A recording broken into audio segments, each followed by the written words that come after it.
Hi, welcome to Preps Plus Podcast, episode 52. I'm Josh Hart, sports editor here at the Daily News. I'm here with Jason Leskiw, Preps reporter. Later on in this show, we'll have an interview with Eastyn Reeves of RA Long.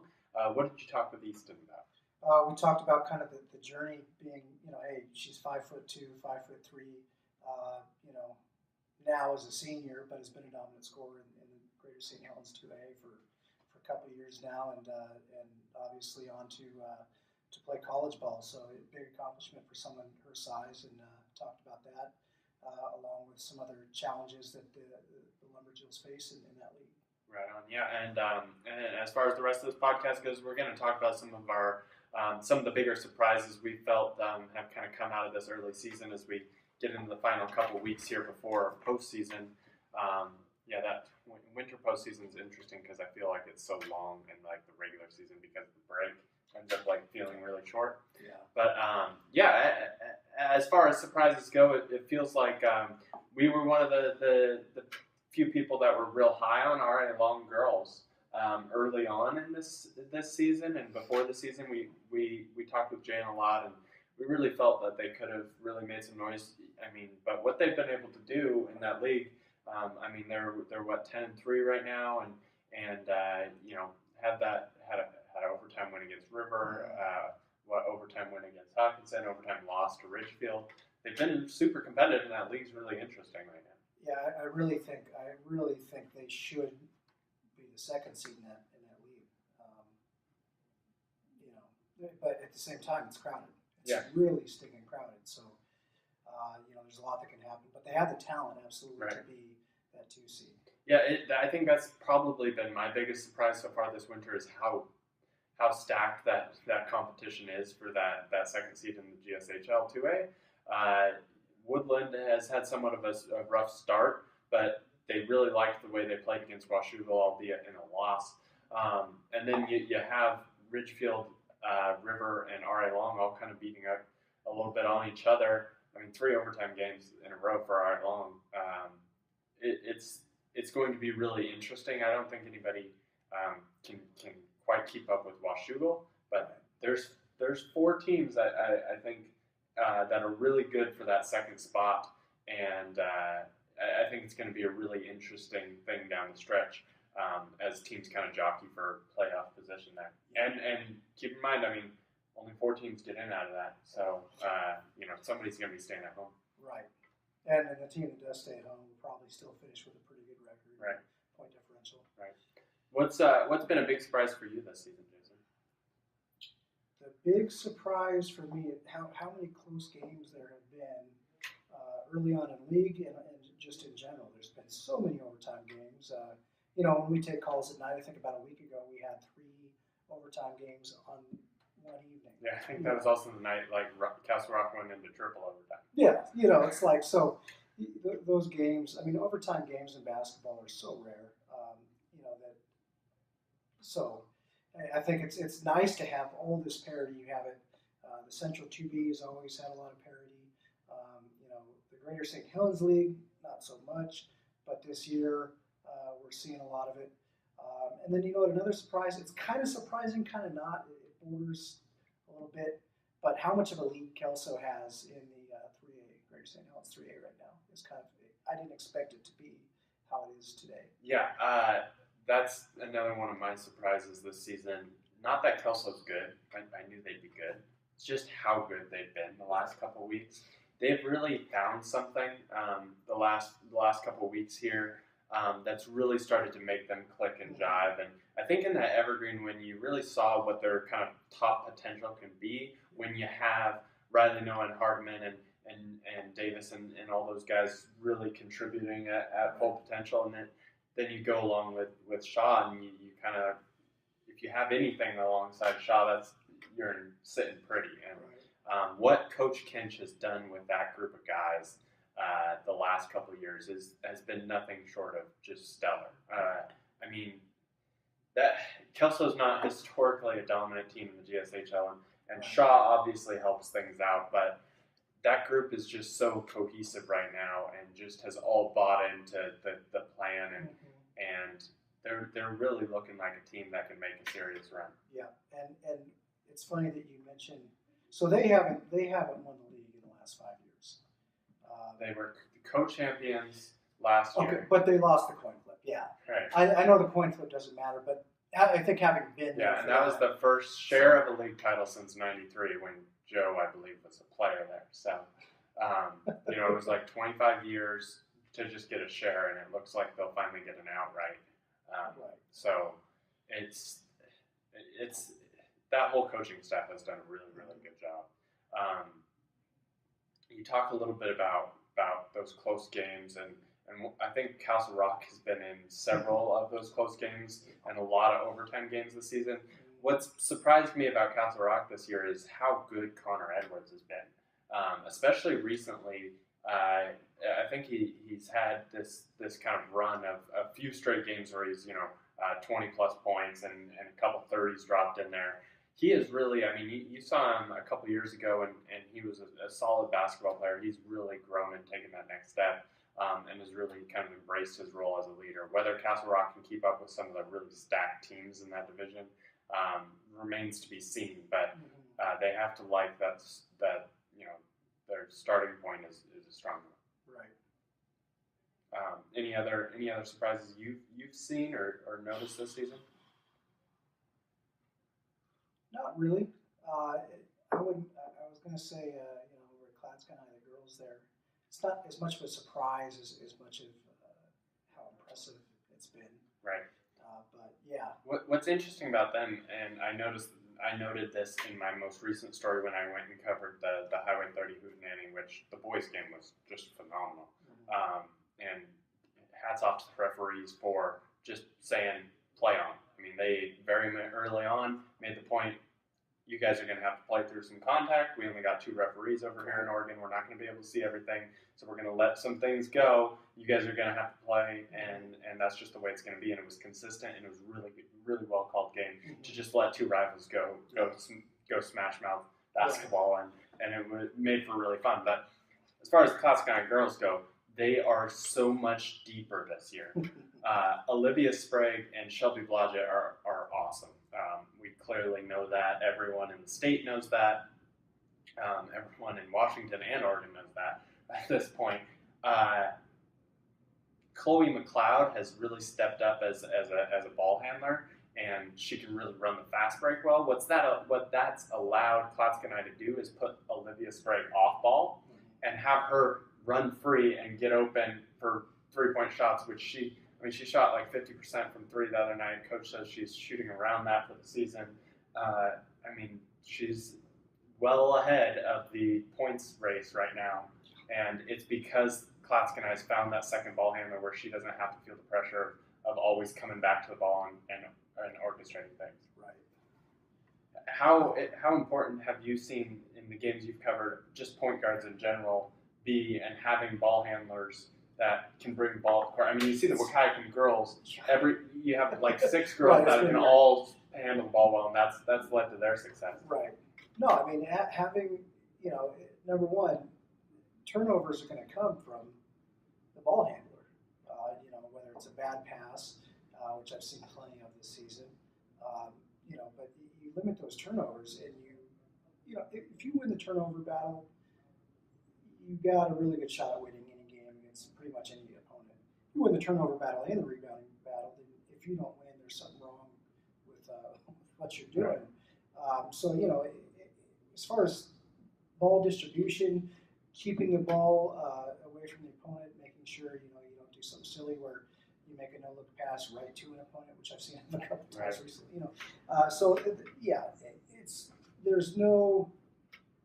It's one of the things I think in basketball that's totally irreplaceable. In football, if you have a good running back, then your quarterback can be kind of in, or defense or whatever. In baseball, if you've got a really good pitcher or a couple of them, you don't need as much offense. But if you don't have a good point guard in basketball, you're kind of doomed. Yeah, and you look around the league at the successful teams. It all starts from the point guard, and you'll notice a lot of the coaches were point guards too. Yeah, and there's some that have done a really, really good job of it this season that have really. It's going to be key down the stretch, and I think to go back to Kelso boys for a second, Dylan Davis has really stepped up into that role. Yeah. He doesn't score a lot of points. He's not asked to shoot threes like Emmett was, but he knows his job is to get the ball up the court, don't turn the ball over, and make smart decisions. And he's really done a good job of that this season, and that's really what's helped Kelso, kind of that machine keep going this year. To stay on Kelso for a second, the girls wrestling team has surprised me somewhat this season. Kelso's wrestling teams are always strong. The girls have been particularly interesting this year, and I think they placed 5th of 93 or 6th of 93 teams at the Kelso Girls Invite last week. Michaela Raga was like 31-0 entering the finals of that. It's the biggest women's tournament on the West Coast. And for them to do as well in that as they did is really surprising. They have like 5 or 6 girls ranked in the state, and they always do well academically too. And they've been really impressive this season as far as kind of who stood out on the mats. I'm interested to see how they progress through the postseason as well. Yeah, the girls having a quality girls wrestling program in the area,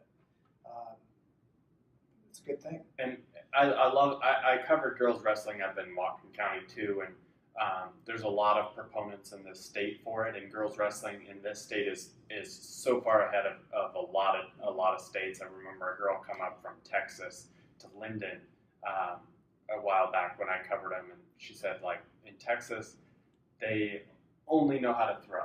Like, they don't know how to shoot. They don't know many of the techniques. Like, it's just a whole different ball game here. And Bobby Friend has been one of the hugest supporters of it in the state, and he's just done a great job running that tournament and just increasing that sport. And I would not be shocked to see in the next few years here there be multiple classifications for girls wrestling in the state. And it'll be interesting to see how they fit it in the Tacoma Dome for one, but it'll also be interesting to see that level increase. Yeah, and there'll be more opportunities. So, that's kind of the surprises so far this season. Some notes on just general things, and we'll jump into that interview with Eastyn Reeves, and we will see you next week. Hi, I'm here with Eastyn Reeves, RA Long basketball, soccer honor roll. Your name came up on the honor roll list a lot, which I'm not really surprised about. I'm sure there might be some issues at home if you weren't on the honor roll. Definitely. Going to the Oregon Institute of Technology, playing ball there. Yes. At 5'2". Yes. 3. 5'3". Oh, 3. I'm sorry. Okay. Yeah. Okay. But I'm really excited. Just like the whole atmosphere is really cool when I went down there for my visit. Everyone was just really welcoming and stuff. I got to hang out with the girls. The coach is like by far one of my favorite coaches already that I've had.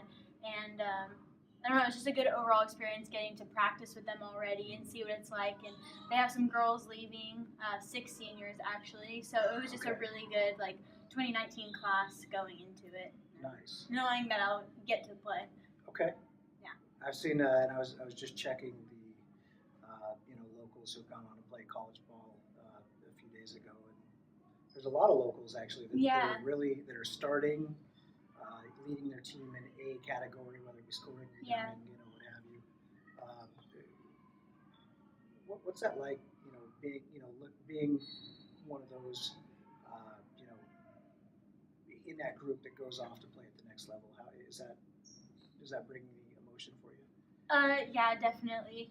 It's just cool, knowing the girls too, and be able to see, wow, they are impacting their next level teams, and I hope to do the exact same. So it's almost like a role model type of thing, wanting to live up to a standard that they have too. And obviously, people in the community know that they've been doing well, and I just want people to look back and see, in TDN, wow, she's doing good things down in Southern Oregon. She brought that from RA Long down there and keeps improving and improving. So that's just kind of a legacy I kind of want to leave. Okay. All right. And one of the things that's got you there is the floater. That's your definitely. favorite way to score. Yeah. I was wondering if you could break down the step-by-step process of getting a ball, through the net with that.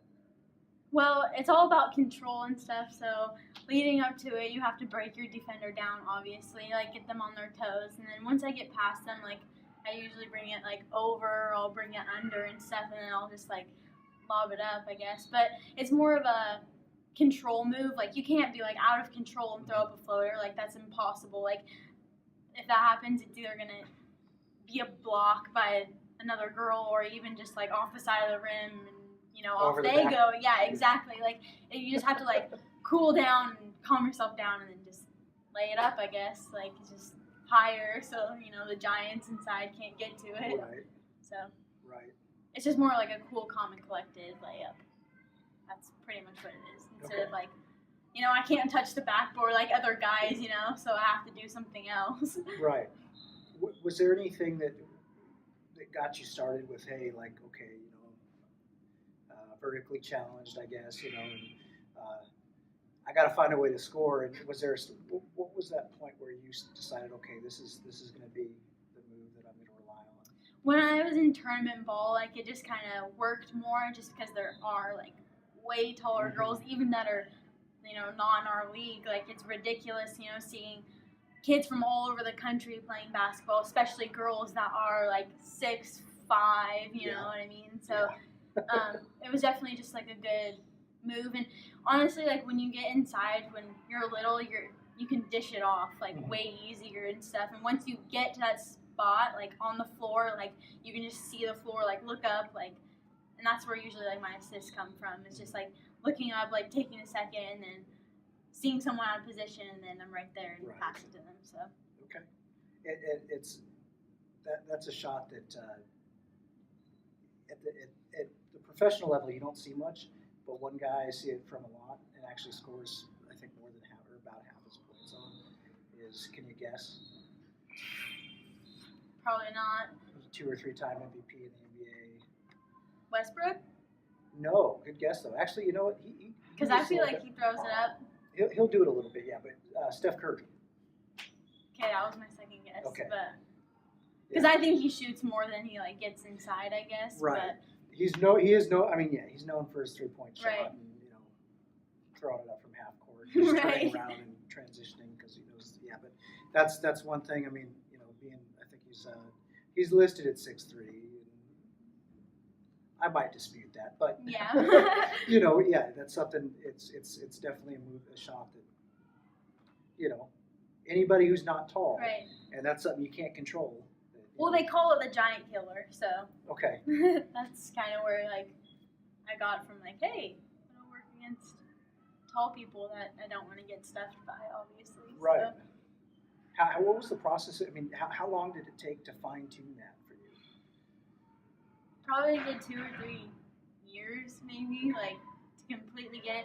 And like, it's not even a part of like getting the floater itself. It's being able to break the person down to get space to make the floater. So it's always been about like maybe an inside out cross or like a stutter step, like jab step go. Like there's a lot of different moves that. Yeah. And the inside out is what you use. That I've seen. Yeah, most, definitely. Yeah, as effective as it gets, I think. Right. I really don't think there's a better move for a guard anyway. Yeah. Right. And that's led to 3 all-league first teams.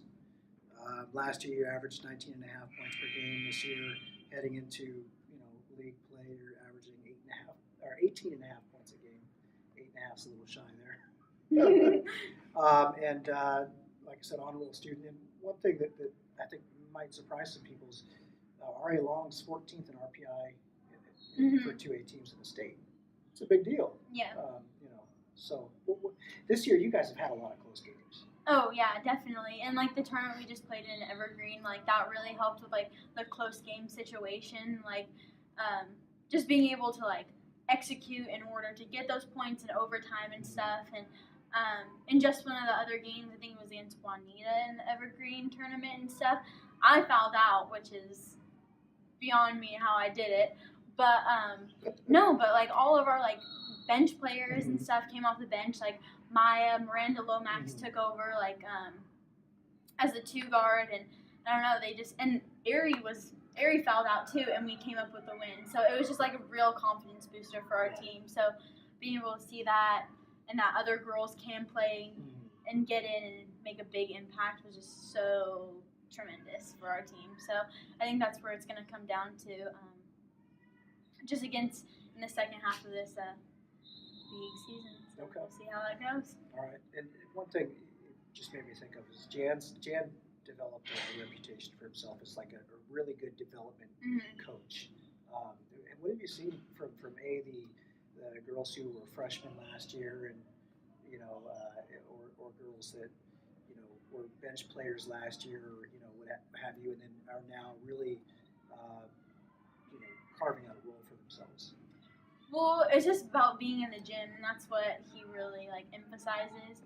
I don't know, we're in the gym for 2.5 hours, and he's always doing 3-man weave and doing our ball handling skills and all of that stuff for an hour of our practice, just to make sure the girls feel comfortable with the ball in their hands. And he's always fine-tuning shots and stuff at open gyms, making sure girls are actually there when they can be. So it's just putting in the extra time that has really helped a lot of them. So yeah, especially in June ball too. That was another big part of it. So. How so? Was it just that you were able to see the growth, or? Yeah, it was just we'll take Maya for example. She was really unsure of herself in the beginning, her freshman year, but as this year has come, she's a great defender. I trust her all the time on the ball, and when she has the ball in her hands, she knows she can go with the ball and be able to dribble it up the court, see the court well. I mean, she was really good in middle school too, and we all saw that. When we were over here at Ari Long, we went and watched them play because we always try to do stuff together. Monticello and Ari Long girls basketball. So I just saw her and I was wow, she's gonna make a huge impact. And then it was just kind of going from the middle school to high school, and then she put in the time and stuff, especially since she had softball she was doing. But it's just the idea of getting in the gym that was so important, and that's just kind of led her to be a great player now. So we'll see what she does next year. I mean, 3 seniors gone. So right. That's between you, Ariana, who, as far as role players go, I mean, she's been as steady as I think as they get. What's the chemistry been like for you guys, having been kind of the cornerstone of the team for the last couple of years, and now hey, this is our last season? Well, it's actually kind of sad because I played tournament basketball with my dad coached. I've known her since second grade, probably, playing with her. So I just know her and how she plays, and she's super athletic. It's ridiculous, and she can jump out of the gym too. So she just really helps. If I'm gonna go score, she's gonna play defense. It's just kind of a trade-off thing. And when she scores and stuff, then I kind of feed off her, and then she kind of feeds off me, and then everyone else kind of feeds off us. So it's just kind of a leadership thing, I guess. I don't know. Yeah, it's sad though, not going to be playing with her next year just because growing up with her. Right. And that's just the hardest part probably, is just knowing that this is all gonna come to an end soon, end of January actually, but playoffs. So. Right, playoffs. Yeah, and then you guys are third in the league, and have a chance to at least make certainly an impact in the standings against River tonight. Right. We're filming this, you're not going to see it Tuesday, but it's Tuesday. Ari Long faces Columbia River in about an hour and a half, and I'm expecting it to be another really good, close game. Yeah, definitely. When you guys kind of go study film and and try to figure out, hey, here's where we can beat them, is there any one thing that you've learned to really focus on in that? Or is there anything Jan emphasizes? I mean, it's just kind of focusing on what they run mostly, and if they're stop and run the play type team, or actually running on the fast break. So that's mostly what we break down in film.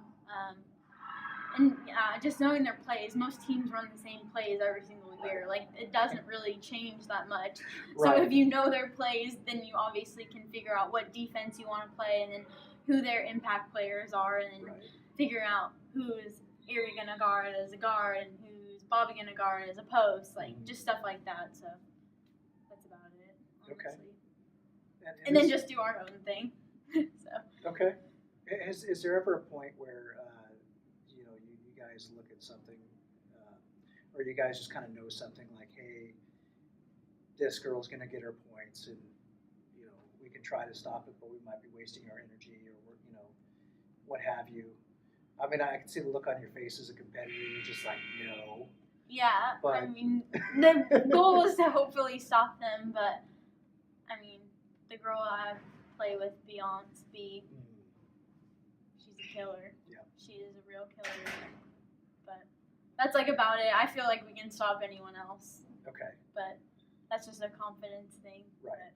But you guys have shown that, I mean, she's shown what she's shown to everybody. Right.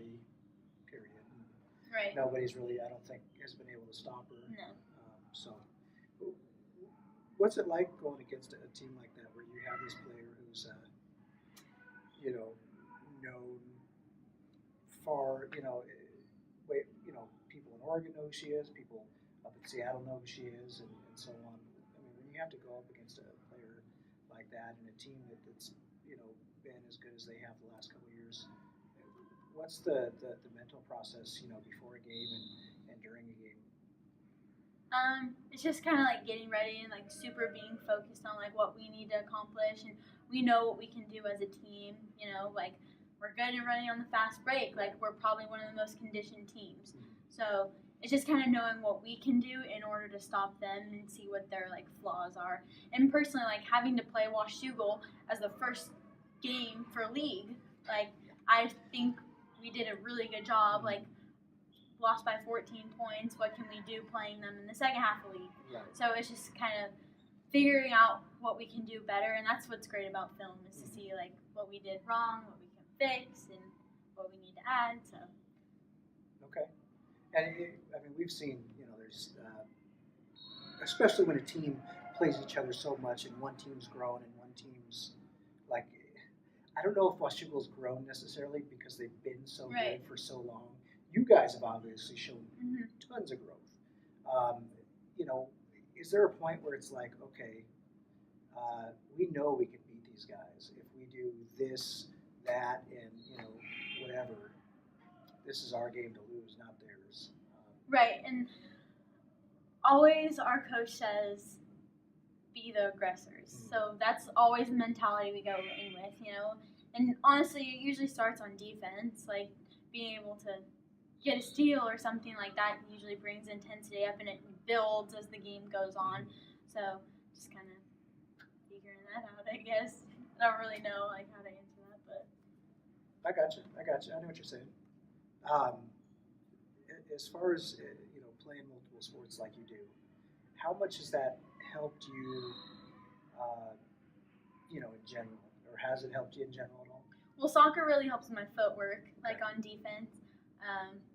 Because there's a lot of elements in soccer that you wouldn't think of with basketball, but I mean, it gets like my legs stronger to like kicking the ball and whatnot, and we run like long distance more in soccer rather than like sprints. But then you do run sprints in soccer, so it just kind of goes hand in hand with each other. And obviously, I still put in time like during soccer season for basketball and working out because I'm never not going to be in the gym, So. Right. How hard is it to kick off both feet in soccer? Or how long does it take to learn that? A long time. Like, I'm still not even good with my left foot. Like, luckily I don't play soccer anymore. Right. No, that's one thing. So it's funny because some coaches are like, hey, all players should be able to kick with both feet. But I can't understand how people would say that. It's actually really hard. Like, Right. I can do, like, a little push pass, but, like, getting it down the field is impossible for me. So. Okay. Gotcha. Right foot. Which is weird because I'm left-handed. Okay. So, like, I kick with my right foot stronger than my left foot. And then I shoot and right with my left hand. Okay. Yeah. Okay. And then I bat with my right, like on the right side. Right. Yep. Okay. Interesting. Yeah. I'm kind of weird like that. Okay. Yeah, it's funny that with hitting, so I throw right, bat left, and I golf I've been told I'm supposed to golf right. I don't like the feeling. But yeah, it's weird how that works out sometimes. There's no real. Yeah, I don't get it either. Yeah. What as far as transitioning back to basketball a little bit? What are your expectations for February and March? I mean, playoffs, like just getting there, and I think we can compete with some teams up north. And that's where we're kind of looking right now. But I mean, I can't really say like right now just because of I don't know who we're gonna play or what our seeding's gonna be. So it's just kind of up in the air right now. It's just winning games that is the most important. So I wish I could tell you, but I can't. Okay, all right. And as far as playing River and playing Washougal, how much do you feel like that'll prepare you guys, especially for a team that's as young as you guys are? How much do you feel like those games prepare you guys for postseason type basketball? I think they're really helpful, actually. Just especially because of like the tall girls and just like really focusing on blocking out and rebounding, like just not just silly fouls and like silly turnovers. Like, I mean, I don't remember what game it was. Might have been Bridgefield. No, Woodland. We only had 9 turnovers. So, I mean, that was really, really cool. Just being able to execute, and we came out with the win. So, it obviously showed. It was, correct me if I'm wrong, was that 43? Was it 47-43 win? Am I thinking of the right game on that? We won by 7. Was it? Okay. Oh. 41-37. No. Okay, I'll have to look. Yeah. Maybe it was. I remember. I think we won by. Actually, maybe we did. Okay. Because I went to the free throw line and made my free throws, and I went there twice, maybe 3 times. So yeah, that could be right. Okay. I wish I could tell you. I don't really usually know the score. I just know we win or lose. Right. So. Right. I hear you. No, it's funny because Jan earlier that night I was doing a different story, and I talked with him and said, these close games are kind of giving me a heart attack. Yeah. A little bit. So especially since Rochester. Yeah. Was that the one that was 67-65? Hawkinson. I'm sorry. Yes. Okay. It's like we have these games. It's like a regular thing now. Yeah. And it's helped build confidence. It's helped show everybody, hey, we're never out of a game. And I think I kind of wonder if how you said the endurance factor has really helped out, and obviously it's something you can point to in games that are that tight for that long. And last question is kind of as far as the team goes. Who's the player you expect to step up after the senior class graduates, and kind of who's the girl that's going to really take the lead role and dominate? Miranda Lomax. Okay.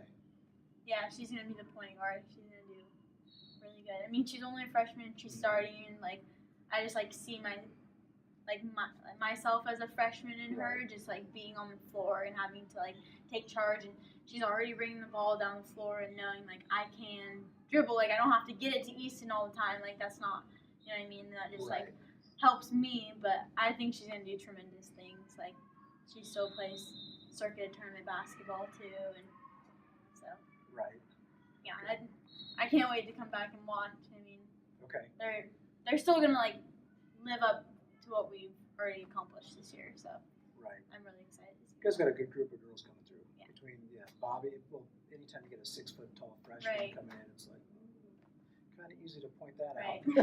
Right. But she's obviously developed, and perfect. Thank you. You're welcome. Appreciate it, and catch you guys later.